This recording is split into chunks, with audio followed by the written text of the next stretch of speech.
সারা দেশে একসাথে চলছে বাড়ি বাড়ি গিয়ে ভোটার হালনাগাদ কার্যক্রম। 20 জানুয়ারি থেকে চলছে এই কার্যক্রম। প্রায় 2 বছর পর শুরু করা হয়েছে বাড়ি বাড়ি গিয়ে ভোটার হালনাগাদ কার্যক্রম। তো এখনো যারা ভোটার হননি, খুব দ্রুতই ভোটার হয়ে নিন, কারণ ভোটার হালনাগাদের সময় বেশি নেই।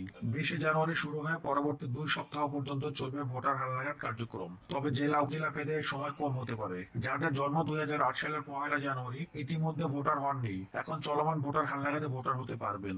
এখনো যারা ভোটার হননি বা যাদের বাড়িতে ভোটার হালনাগাদ কর্মীরা এখনো আসেনি, আপনারা চাইলে আরো 2-1 দিন অপেক্ষা করে দেখতে পারেন। তারপরে যদি আপনার বাড়িতে ভোটার হালনাগাদ কর্মীরা না এসে থাকে, তাহলে ভালো হবে খুব বেশি অপেক্ষা না করে যত দ্রুত সম্ভব আপনার জেলা উপজেলা নির্বাচন কমিশন অফিসে গিয়ে প্রয়োজনীয় ডকুমেন্ট বা কাগজপত্র জমা দিয়ে ভোটার হওয়ার জন্য আবেদন করা। কারণ সময় চলে গেলে ভোটার হওয়াটা একটু বেশি ঝামেলার। আর আপনি যদি না জেনে থাকেন নতুন ভোটার হওয়ার জন্য আপনার কি কি কাগজপত্র বা ডকুমেন্ট প্রয়োজন হবে, এই বিষয়ের উপরে আমার চ্যানেলে অলরেডি একটা ভিডিও দেওয়া রয়েছে, যার লিঙ্ক আমি ডিসক্রিপশন বক্সে দিয়ে দেব, চাইলে আপনারা ভিডিওটা দেখে নিতে পারেন। বাংলাদেশ নির্বাচন কমিশন হতে ভোটার হালনাগাদ কার্যক্রমের সময়সূচি প্রকাশিত হয়েছে, যেখানে চলমান ভোটার হালনাগাদে কারা ভোটার হতে পারবেন, কতদিন চলমান থাকবে এই কর্মসূচি, কোন কোন কার্যক্রম কত তারিখ পর্যন্ত চলমান থাকবে এবং কবে ছবি তোলা এবং বায়োমেট্রিক দিতে হবে ইত্যাদি বিষয় উল্লেখ করা হয়েছে। তো এখন আমরা নির্বাচন কমিশন হতে প্রকাশিত সময়সূচি দেখে সকল বিষয় জেনে নেই। তাহলে চলুন আমরা সময়সূচিটা একটু দেখি।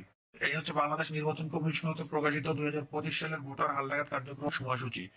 তো এখন আমরা এই সময়সূচি থেকে আমাদের প্রয়োজনীয় এবং গুরুত্বপূর্ণ তথ্যগুলো দেখে নিই। সময়সূচির প্রথমে কিছু গুরুত্বপূর্ণ তথ্য দেওয়া রয়েছে, আপনারা দেখতে পাচ্ছেন, যেটা হচ্ছে 20 জানুয়ারি 2025 তারিখ হতে পরবর্তী 2 সপ্তাহ পর্যন্ত চলবে ভোটার হালনাগাদ কার্যক্রম বা বাড়ি বাড়ি গিয়ে ভোটারদের তথ্য সংগ্রহ করা।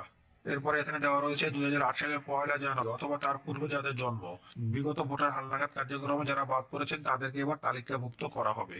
তো এখন আমরা এই সময়সূচির মেইন পয়েন্ট গুলো দেখে নিই। তো 1 নম্বর এখানে দেওয়া রয়েছে তথ্য সংগ্রহকারীগণ বাড়ি বাড়ি গিয়ে ভোটারযোগ্য ব্যক্তিদের তথ্য সংগ্রহ এবং মৃত ভোটারদেরকে ভোটার তালিকা হতে কর্তনের তথ্যাদি সংগ্রহ। অর্থাৎ এখানে শুধুমাত্র যে নতুন ভোটারের হালনাগাদ করা হবে বা তথ্য সংগ্রহ করা হবে তাই নয়, এখানে যারা মৃত ভোটার রয়েছে তাদেরও তথ্য সংগ্রহ করা হবে এবং তালিকা হতে বাদ দিয়ে দেওয়া হবে। দেখতে পাচ্ছেন এখানে সময় দেওয়া রয়েছে, এই কার্যক্রম চলবে 20 জানুয়ারি হয়ে 3 ফেব্রুয়ারি পর্যন্ত। তো এই সময় জেলা উপজেলা ভেদে কিছুটা কম হতে পারে। এখন 2 নম্বরে যে তথ্যটা দেওয়া রয়েছে, নিবন্ধন কেন্দ্রে নিবন্ধন বায়োমেট্রিক গ্রহণ সহ।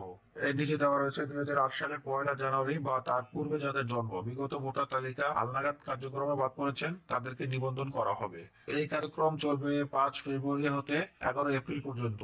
এই সময় কিছু কম হতে পারে জেলা উপজেলা ভেদে। তো এখানে বিষয়টা হচ্ছে কবে আপনারা বায়োমেট্রিক বা আঙুলের ছাপ দিবেন এবং ছবি তুলবেন এবং এই সমস্ত যে আরো যে কার্যক্রমগুলো রয়েছে এই কাজগুলো 5 ফেব্রুয়ারি হতে শুরু হবে। এখানে কিন্তু এই গুরুত্বপূর্ণ তথ্যটা দেওয়া রয়েছে।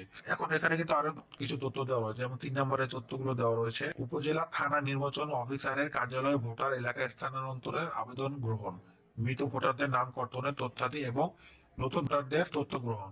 এই কার্যক্রম চলবে 12 ফেব্রুয়ারি হতে 16 এপ্রিল পর্যন্ত। অর্থাৎ আপনারা 12 ফেব্রুয়ারি হতে 16 এপ্রিলের মধ্যে আপনারা যারা অন্য অন্য জেলা বা উপজেলা ভোটার রয়েছেন, যারা ভোটার ঠিকানা স্থানান্তর করবেন, তারা এই সময়ের মধ্যে আবেদন করতে পারবেন। এবং এই আবেদন করতে হলে আপনাদের জেলা উপজেলা থানা নির্বাচন অফিসারের কার্যালয়ে গিয়ে আবেদন করতে হবে। এরপরে 4 নম্বরে খসড়া ভোটার তালিকার প্রকাশ সম্পর্কে তথ্য দেওয়া রয়েছে এবং এই কার্যক্রম চলবে 5 মে পর্যন্ত।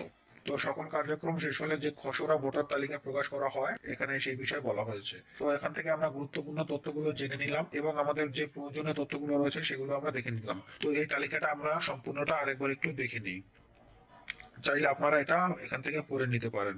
এছাড়াও এই তালিকাটার পিডিএফ ফাইল আমি আমার টেলিগ্রাম চ্যানেলে দিয়ে দেবো, চাইলে আপনারা ওইখান থেকে এই পিডিএফ ফাইলটা ডাউনলোড করে নিতে পারেন। এটা 2 পেজের একটা পিডিএফ ফাইল, আপনারা চাইলে এখান থেকে ডাউনলোড করে নিজেরা দেখে নিতে পারবেন।